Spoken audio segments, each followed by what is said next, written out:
नमस्कार भक्तों। भगवान श्री कृष्ण की परम श्रेष्ठ शक्तियाँ जो कि जीवन में सुख व आनंद पहुँचाने वाली कहानियाँ हैं। भक्तों, आज मैं आपके लिए भगवान श्री कृष्ण की शक्तियों का भाग 3 लेके आया हूँ।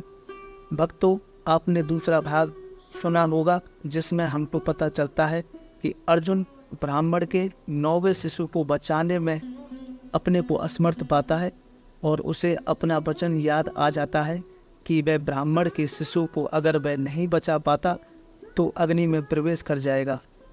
इधर भगवान श्री कृष्ण उसे अग्नि में प्रवेश करने से रोक लेते हैं। भक्तों, जिन्होंने पहला और दूसरा भाग नहीं सुना है वह पहले पहला व दूसरा भाग सुने, जिससे उनकी समझ में तीसरा भाग आ जाए। सभी भाग सुख व आनंद में प्रदान करने वाले हैं और जीवन में कल्याण प्रदान करने वाले हैं। ध्यान से सुने। अतः भगवान श्री कृष्ण ने अर्जुन को यह विश्वास दिलाते हुए रोक लिया कि वे शिशु को ढूंढ लाएंगे। उन्होंने अर्जुन से कहा, मूर्खतापूर्वक आत्महत्या मत करो। अर्जुन को इस प्रकार संबोधित करने के उपरांत भगवान श्री कृष्ण ने अपना दिव्य रथ मंगवाया। अर्जुन के साथ रथ पर आरूढ़ होकर उन्होंने उत्तर दिशा की ओर प्रस्थान किया। सर्वशक्तिमान भगवान श्री कृष्ण बिना कोई प्रयास किए हुए शिशु को वापस ला सकते थे, किंतु हमें सदैव यह स्मरण रखना चाहिए कि वे एक मानव का अभिनय कर रहे थे। जैसे एक मानव को कुछ फल प्राप्त करने के लिए प्रयास करना पड़ता है, उसी प्रकार एक साधारण मानव अथवा अपने सखा अर्जुन के समान भगवान श्री कृष्ण ने ब्राह्मण शिशु को वापस लाने के लिए द्वारका से प्रस्थान किया। मानव समाज में प्रकट होने तथा एक मानव के रूप में अपनी लीलाओं के प्रदर्शन करने से श्री कृष्ण ने यह निश्चित रूप से प्रदर्शित कर दिया कि कोई भी उनसे महान नहीं है। ईश्वर महान है, यही श्री भगवान की परिभाषा है। अतः श्री कृष्ण ने कम से कम इस भौतिक जगत में जब वे उपस्थित थे यह सिद्ध कर दिया कि ब्रह्मांड में उनसे महान और कोई नहीं है।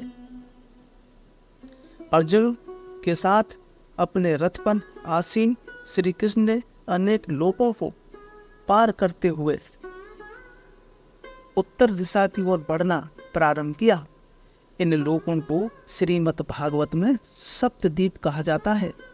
इन सब लोकों को कभी कभी वैदिक साहित्य में द्वीप कहा जाता है।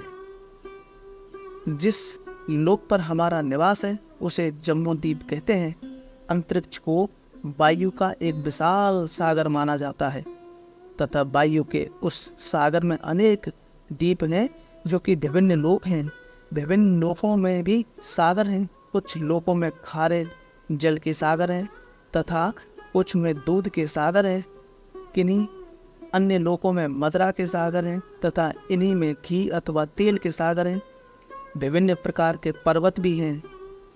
प्रत्येक लोक का एक भिन्न प्रकार का वायुमंडल है। श्री कृष्ण इन सब लोकों को पार करके ब्रह्मांड के आवरण तक पहुंच गए। इस आवरण को श्रीमद् भागवत में महा अंधकार कहा गया है। इस भौतिक जगत को भी अंधकार में कहा गया है। मुक्त अंतरिक्ष में सूर्य का प्रकाश, अतः वह प्रकाशमान है, किंतु आवरण के नीचे सूर्य के प्रकाश का अभाव होने के कारण स्वाभाविक रूप से अंधकार है। जब श्री कृष्ण का इस ब्रह्मांड के आवरण के समीप पहुँचे तब उनके रथ को खींचने वाले चारों अश्व, सैव्य, सुग्रीव, मेघपुष्प तथा बलाहक अंधकार में प्रवेश करने से हिचकिचाते हुए प्रतीत हुए। यह हिचकिचाहट भी भगवान श्री कृष्ण की लीलाओं का एक भाग है, क्योंकि श्री कृष्ण के अश्व साधारण नहीं है। साधारण अश्वों के लिए संपूर्ण ब्रह्मांड की यात्रा करना तथा तत्पश्चात इसके भ्रावरण में प्रवेश करना संभव नहीं है। जिस प्रकार श्री कृष्ण दिव्य है उसी प्रकार उनका रथ, उनके अश्व तथा श्री कृष्ण विषय प्रत्येक वस्तु दिव्य है, त्रिगुणातीत है। हमें यह सदैव स्मरण रखना चाहिए कि श्री कृष्ण साधारण मानव का अभिनय कर रहे थे तथा श्री कृष्ण की इच्छा के अनुरूप उनके अश्वों ने भी अंधकार में प्रवेश करने में हिचकिचाने के द्वारा साधारण अश्वों का अभिनय किया। जैसा कि श्रीमद् भागवत के अंतिम भाग में कहा गया है कि श्री कृष्ण योगेश्वर के नाम से प्रसिद्ध है। योगेश्वर हरि समस्त सिद्धियों के स्वामी है। अपने अनुभव में हम अनेक सिद्धियों से युक्त मानव को देख सकते हैं। कभी कभी वे अत्यंत अद्भुत कार्य करते हैं, किंतु श्री कृष्ण को समस्त सिद्धियों का स्वामी समझा जाता है।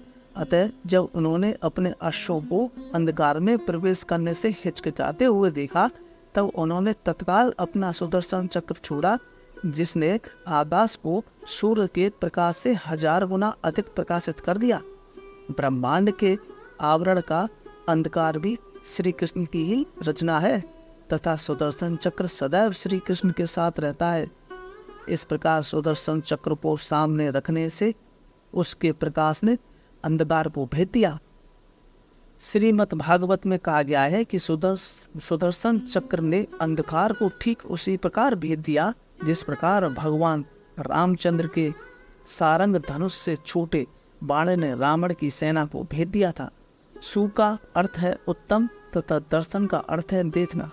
भगवान श्री कृष्ण के चक्र सुदर्शन की कृपा से प्रत्येक वस्तु भली भांति देखी जा सकती थी तथा कुछ भी अंधकार में नहीं रहता।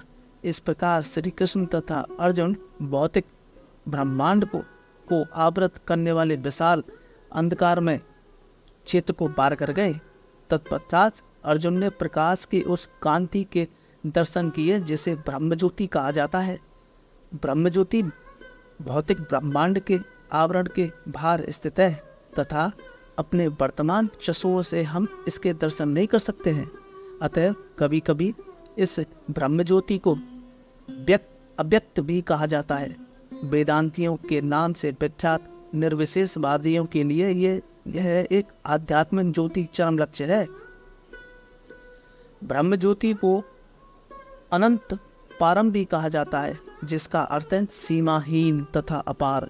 जब भगवान श्री कृष्ण तथा अर्जुन ब्रह्मज्योति के इस क्षेत्र में पहुंचे, तब अर्जुन इस देदीप्यमान ज्योति को सहन ना कर सके तथा उन्होंने अपने नेत्र बंद कर लिए। भगवान श्री कृष्ण तथा अर्जुन के ब्रह्मज्योति क्षेत्र में पहुंचने का वर्णन हरिवंश पुराण में किया गया है। उसमें श्री कृष्ण ने अर्जुन को सूचित किया, प्रिय अर्जुन, इस प्रकार देदीप्यमान कांति जिस दिव्य ज्योति के तुम दर्शन कर रहे हो, वह मेरी शारीरिक किरणें हैं। हे भरतवंशियों, मैं शिरोमणि यह ब्रह्म ज्योति में ही हूँ। जिस प्रकार सूर्य तथा सूर्य के प्रकाश को व्यक्त नहीं किया जा सकता, उसी भांति श्री कृष्ण तथा उनकी अंगकांति ब्रह्म ज्योति को भी व्यक्त नहीं किया जा सकता। इस प्रकार श्री कृष्ण ने आगे कहा कि ब्रह्म ज्योति वे स्वयं ही है। इस तत्व को हरिवंश में स्पष्ट रूप से कहा गया है कि श्री कृष्ण कहते हैं, अहम सहा चित्कड़ो अथवा चित्कड़ के नाम से भी विख्यात जीवों के रूप में सूक्ष्म कणों का सहयोगी ब्रह्म ज्योति है। वैदिक शब्द सोहम अथवा मैं ब्रह्म ज्योति हूँ का प्रयोग जीवों के लिए भी किया जा सकता है। वे भी ब्रह्म ज्योति का अंश होने का दावा कर सकते हैं। हरिवंश में श्री कृष्ण ने आगे स्पष्ट किया कि यह ब्रह्म ज्योति मेरी आध्यात्मिक शक्ति का प्रकाश है। भक्तों, आज के लिए इतना ही, जिससे वीडियो काफ़ी लंबा नहीं होगा। यह भाग आपको कैसा लगा कमेंट करके बताएं। चैनल को सब्सक्राइब करें। धन्यवाद।